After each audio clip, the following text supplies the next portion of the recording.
Hello दोस्तों, welcome to my channel knowledge hub. आज हम एक ऐसे टॉपिक के बारे में डिस्कस करेंगे जो इलेक्ट्रिक व्हीकल से रिलेटेड है। तो मेरी आने वाले वीडियोस में आपको इलेक्ट्रिकल व्हीकल्स के बारे में जानने को मिलेगा। तो लेकिन इलेक्ट्रिकल व्हीकल से पहले आज हम जो टॉपिक पे डिस्कस करेंगे वो इलेक्ट्रिकल व्हीकल से रिलेटेड है। तो मेरा आज का पहला टॉपिक रहेगा अल्टरनेट करंट क्या होता है। दूसरा टॉपिक होगा मेरा डायरेक्ट करंट क्या होता है, डीसी करंट जिसको हम बोलते हैं। मेरा तीसरा टॉपिक होगा जो इसी से रिलेटेड है, इन दोनों में डिफरेंसेस क्या है। चौथा मेरा टॉपिक होगा एसी डीसी कन्वर्टर क्या होता है। पांचवा मेरा टॉपिक होने वाला है डीसी डीसी कन्वर्टर क्या होता है। आज की वीडियो में हम ये डिस्कस करेंगे और एग्जांपल लेके भी बताऊंगा कि इनमें क्या डिफरेंस है और ये कैसे काम करता है। तो चलते हैं, वीडियो को अंत तक देखिएगा और अगर सब्सक्राइब नहीं किया है तो प्लीज सब्सक्राइब किएगा। Thank you, let's go. दोस्तों जानते हैं कि अल्टरनेटिंग करंट क्या होता है। तो जैसे कि आप लेफ्ट हैंड साइड की इमेज पे देख रहे हैं कि अल्टरनेटिंग करंट का जो वेव फॉर्म होता है वो साइन वेव होता है। अल्टरनेटिंग करंट या एसी करंट जो ऑपरेट होता है वो 60 हर्ट्ज फ्रीक्वेंसी पे ऑपरेट होता है। अल्टरनेटिंग करंट या एसी करंट का जो डायरेक्शन होता है वो फॉरवर्ड भी जाता है, बैकवर्ड भी जाता है, रेगुलर इंटरवल्स, मतलब इलेक्ट्रॉन्स दोनों तरफ मूव करते हैं। इसका जो पावर सोर्स होता है वो जनरेटर होता है जो कि अल्टरनेटिंग करंट को जनरेट करता है। अल्टरनेटिंग करंट डायरेक्शन को स्विच करता है, इसलिए इसमें पावर लॉस कम होता है। दोस्तों आप इसके एडवांटेज और डिसएडवांटेज के बारे में जानते हैं। तो सबसे पहला इसका सबसे बड़ा एडवांटेज ये है कि इसमें पावर लॉस नहीं होता है अल्टरनेटिंग करंट में। इसका दूसरा सबसे बड़ा एडवांटेज ये है कि ये इजी टू कन्वर्ट हो जाता है, हम किसी भी फॉर्म में कन्वर्ट कर सकते हैं इसको। इसमें पॉजिटिव और नेगेटिव वोल्टेज की चिंता करने की जरूरत नहीं होती है। अब इसके डिसएडवांटेज आते हैं। तो सबसे पहला इसका डिसएडवांटेज आता है कि इसमें हायर वोल्टेज लगता है और हमारा जो डिवाइस है उसके कंपैरिजन में इसको हायर वोल्टेज लगता है और कैपेसिटर और कॉइल के बिना इसमें करंट पास नहीं होता है। आइए दोस्तों आप जानते हैं कि डायरेक्ट करंट जो कि डीसी करंट बोला जाता है, उस डीसी करंट क्या होता है। तो लेफ्ट हैंड साइड में आप एक इमेज देख रहे हैं डायरेक्ट करंट डीसी करंट की। तो डायरेक्ट करंट जो होता है वो सिंगल डायरेक्शन में फ्लो होता है।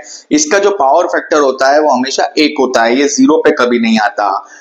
डीसी 0 फ्रीक्वेंसी पे वर्क करता है, इलेक्ट्रॉन्स इसमें एक ही डायरेक्शन में फ्लो कर रहे होते हैं। इसमें जो पावर सोर्स होता है वो बैटरी होता है। तो डायरेक्ट करंट की सबसे खास बात ये होती है इसमें जो इलेक्ट्रॉन्स मूव होते हैं वो electrical charge from low potential to high potential work करते हैं। आइए अब डीसी करंट के एडवांटेजेस और डिसएडवांटेज के बारे में जान लेते हैं। तो सबसे पहला एडवांटेज डायरेक्ट करंट का क्या है। इसका स्टोरेज कैपेसिटी बहुत अच्छा है, हम इलेक्ट्रिसिटी को स्टोर कर सकते हैं। इसमें रिएक्टिव इलेक्ट्रिसिटी जनरेट नहीं होता है। डिसएडवांटेज जानते हैं इसकी कि डिसएडवांटेजेस क्या होते हैं। डिफिकल्ट टू कन्वर्ट वोल्टेज, इसमें जो वोल्टेज कन्वर्शन होता है वो डिफिकल्ट होता है। इसमें करंट इंटरप्शन जो होता है वो बहुत चैलेंजिंग होता है। ये मोर डेंजरस होता है अल्टरनेटिंग करंट के मुकाबले। तो चलिए दोस्तों आप जानते हैं कि एसी डीसी कन्वर्टर क्या होता है। जनरली एसी डीसी कन्वर्टर वो कन्वर्टर होता है जो कि आपका अल्टरनेटिंग करंट को डीसी कन्वर्टर में कन्वर्ट कर देता है और ये जो कन्वर्टर होते हैं वो रेक्टिफायर से बनते हैं। तो आइए समझते हैं इसको एक एग्जांपल के तौर पे। मान लीजिए कि आपके घर में आपके पास एक लैपटॉप है जिसके अंदर लिथियम आयन का एक बैटरी है जिसका रिक्वायर्ड वोल्टेज जो है आपको लग रहा है वो 20 वोल्ट है। लेकिन मेरे पास जो एसी सप्लाई है जो मुझे इलेक्ट्रिसिटी से मिल रही है अल्टरनेटिंग करंट में सिंगल फेस में वो 220 वोल्ट है और मेरा जो रिक्वायर्ड वोल्टेज है वो 20 वोल्ट है।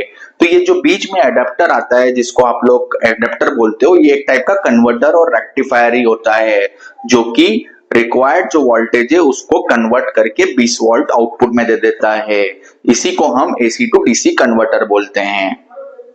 दोस्तों आप जानते हैं हमारा आज का आखिरी topic DC DC converter. DC DC converter वो कन्वर्टर होता है जो वोल्टेज को स्टेप डाउन करता है डिफरेंट डिफरेंट एसेसरीज को यूज करने के लिए। ये जनरली कार में भी यूज होता है। तो आइए इसका एक एग्जांपल लेते हैं। मान लो हमारे पास एक कोई कार है जिसके अंदर 12 वोल्ट का बैटरी लगा हुआ है। तो ये 12 वोल्ट की सप्लाई को मुझे स्टेप डाउन करना पड़ेगा डिफरेंट डिफरेंट एसेसरीज को यूज करने के लिए। तो इसके लिए मैंने डीसी डीसी कन्वर्टर यहाँ पर यूज किया। तो अब इलेक्ट्रॉनिक एसेसरीज में क्या क्या ऐसी चीजें होती है ऐसे तो बहुत सारी चीजें होती है, लेकिन मैं यहाँ पर 3 चीज डिस्प्ले कर रहा हूँ। वाइपर, हेडलैम्प, म्यूजिक सिस्टम, जो कि इसको स्टेप डाउन करके उसके रिक्वायर्ड आउटपुट में उसको रन कराने के लिए डीसी डीसी कन्वर्टर हेल्पफुल होता है। तो ऐसे वीडियोस देखने के लिए और आने वाले वीडियोस देखने के लिए लाइक करें, शेयर करें, सब्सक्राइब करें और कमेंट करें। Thanks for watching.